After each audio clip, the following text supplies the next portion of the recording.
Så er Føls 2023 i gang.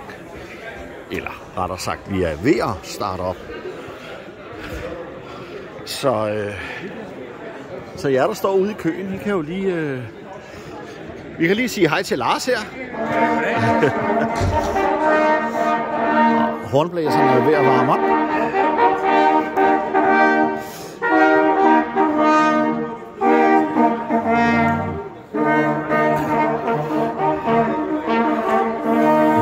Rigtig mange spændende bryggerier i år. Ja, velkommen til alle sammen. Hornpiger.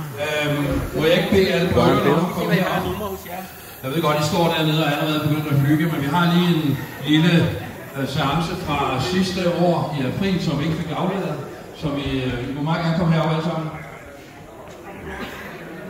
Og mens I bevæger herop, så kan jeg lige sige, at ude på skinnerbanen, der holder altså et par biler, et par hvide biler. Og de må gerne blive flyttet, fordi ellers så tror jeg, at der er nogle mennesker, der bliver kede af det, og måske også jer, der har bilerne, når nu kører ind i dem. Så de må gerne blive flyttet, tak. Stadig meget aktivitet her.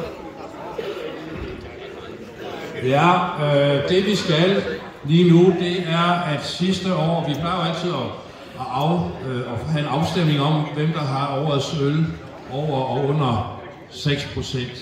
Og nu har vi så også fået lavet nogle plaketter, og dem vil vi jo gerne overrække. I dag er det jo sådan, at der når vi at blive færdige med afstemningen, inden vi lukker, så man ved, hvem der har vundet. Men det kunne vi ikke gøre her i april måned. Så vi skal se, nu er jeg er sikker på, vi skal i hvert fald se Beerstore Brewhouse med en sen aften, som var den ene, og det må I gerne klappe af. Det er den oversigt, du selv til det. Så lige at få det op, Yes. Vi bare slå den, Lars.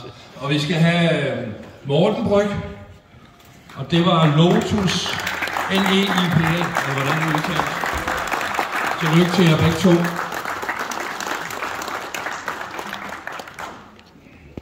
Lige vender jeg også, så man kan tage et smukt billede. Derfor går jeg lidt væk.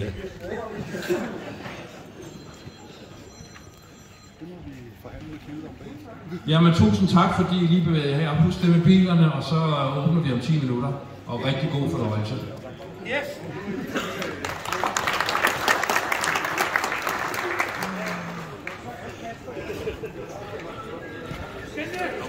Jay, say hi!